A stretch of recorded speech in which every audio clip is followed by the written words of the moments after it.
we're going to be comparing the EV800D and the EV100 FPV goggles. They're comparatively priced. I do not have the DVR for this, I just have just the straight up module, so price for price, they're literally the same cost. And what I'm going to do is fly and talk about the experience. We're going to start off with the EV800s, and what we're going to be flying to start is our UR85HD. So let me get this connected. It's bound up. We're going to be flying it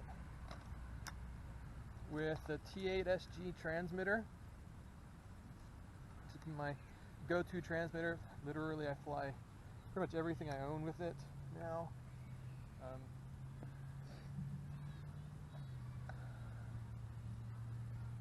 So we'll turn these on. So the nice thing about these EV800Ds is they have this nice power button, nice big screen. Everything looks good to go. Here we go.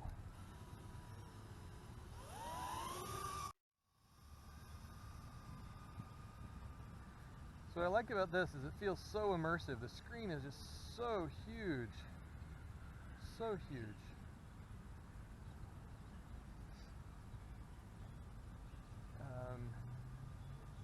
The one downside is I have to take my glasses off to fly these, and I don't get to correct for my vision, but it doesn't really matter. Like, I can see pretty clearly. The screen is, like I said, is pretty large. So the fact that I can't have my glasses on and flies at the same time, no problem. Right now I've gone behind those trees from me, no problem, no breakup. I mean, there's a little bit of breakup, but nothing, can't manage. I'm gonna fly in between some branches, behind some other trees over here. No real problems at all. I'm gonna take it up a little higher, and we're gonna do some quick rolls, turn around, snap roll again. Simple. I can see all my telemetry on the screen. The nice thing about this is I can also have the telemetry from the goggles, so I can see the goggles power output on here as well. So that's kind of nice. Fly back through these branches here.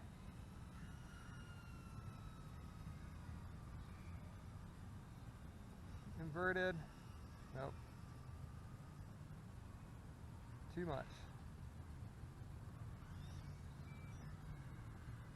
Nope. Crashed there a bit. So that I can see all the on-screen displays and everything from the quad and the drone pretty easily on this screen. I mean, it's just nice and immersive. This is what I've been flying with for a while now, so this is what I'm used to. So we'll see how the EV100s compare. I mean, I've flown with them a little bit, so this won't be my first time flying with them, obviously, but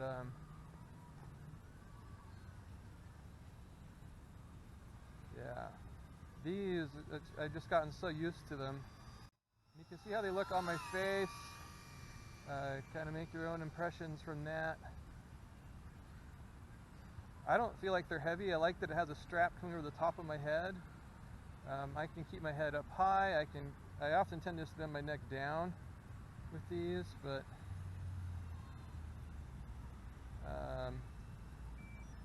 oh, there's my battery warning. And we are getting low, so I have that keyed into my transmitter too, so it beats me. I'm also seeing the flashing 10.4 volts, 10.3, depends on my throttle settings.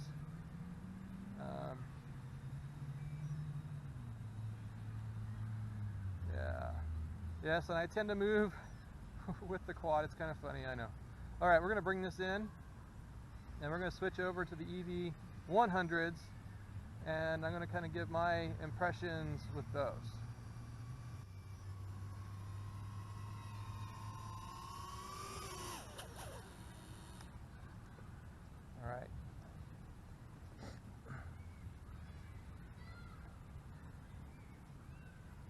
power that off. Swap out the battery.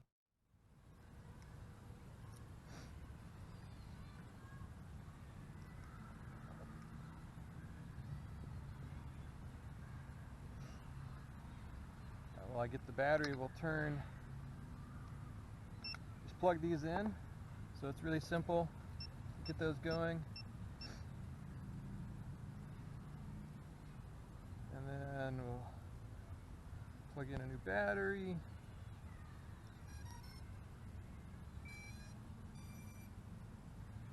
Got a little bit of dew on my lens. We'll clean that off so we get a nice clear image. Still don't like the neutral density filter on here. I mean, it's great for the jello, but it crops out a little bit of the image. But I just like that it really removes the jello. All right, so we're going to put on these EV100s. So they're locked on. I'm going to adjust the brightness on these. I'm also going to push these two, let's put our antennas up, push these two buttons to turn off, oops, turn off our on-screen display because it blocks too much of the information. So here we go, I'm going to take off of these. So the biggest difference here, so I've already adjusted my pupillary distance and all that kind of stuff. The biggest difference is that the screen on these is so tiny. Like just compared to the immersive screen from the goggles, the EV800s. But on the other hand, the image is so crisp. Like I'm flying through these little trees, and on the EV800s, I honestly had a hard time making out those smaller trees. But because the resolution on this screen is so good, I'm able to see them so much better. And so those smaller structures really are crisp and clear. Like see going through that tree, it felt just so much higher resolution. It was just incredible. And I mean, here I am, I'm not getting any more dropout than I was getting with those EV800s, honestly. I'm able to do the same kind of style moves. But the nice thing is I can come in here and I can see that tree way in advance right there. That little guy with the stake, I could see him super easily. So, and all those little branches on the tree, they're actually pretty clear. Despite the smaller screen, it actually works. In all of the on-screen display information, it's visible. I can see it. I mean, it's obviously it's smaller because this is a smaller screen than the EV800s. But I'm quite impressed with these. Now, the other nice thing is I can hold my head up without any issue with these. No issue at all holding my head up. And I don't have that urge to kind of just hold my head down.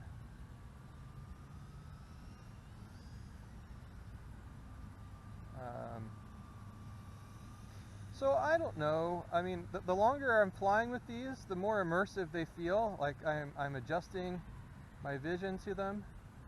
I think people were knocking the fact these don't have true diversity, but with a small little quad like this, or a small RC plane where you're gonna be flying in a a field where you're not going more than 100 meters, 200 meters, I don't think this would be a big deal at all.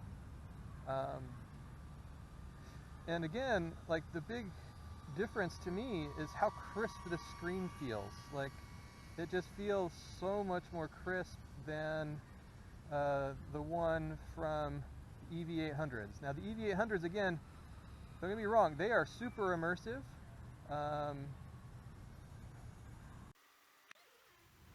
Oh shoot. Well, That tells you how durable this little UR85 is. We just bounced right off that and just kept on coming. That was pretty good. Alright, there's my power warning. So I guess we should bring her in, huh?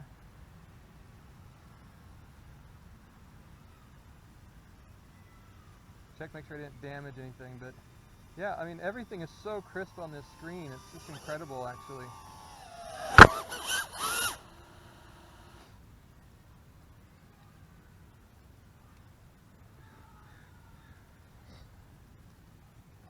Unplug. Got the battery. Well, so that's my comparison, just looking at the two. Let me grab EV800s here again, 800Ds. I do have the same pretty much antennas coming for the EV100, so I'll get a nice patch antenna, and then I have I think a pagoda antenna coming for these because I wanted to just try that out. These are RP-SMA versus straight SMA here, so if that's a factor for you, I don't think it's a big deal. I mean, it's just you either use an adapter. You know, antennas are less than $10 or at best less than 20 bucks. If you bought these, you're probably paying only $5 or $6 for an antenna. I've yet to buy any for the Eachine EV800Ds. They do everything. They have a DVR built in, but for another $15 you can get a DVR here, and it just mounts on the top, super easy, and it plugs into the battery. I do like the battery on these. I'm going to unplug these. I forgot these don't have a power button. That's my only real knock on these. But being able to adjust the pupil distance, and then for my vision correction, I think so it really puts these over the top because it makes everything so crisp, and it just has really high resolution screens, even though it's a little bit smaller compared to these.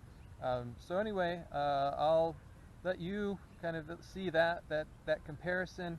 There's plenty of videos out showing you the quality of the images. The breakup, like I said, really isn't that different to me. It's just what I expect with analog FPV. Anyway, thanks for watching, and hope you enjoy. I found this video helpful. Thanks.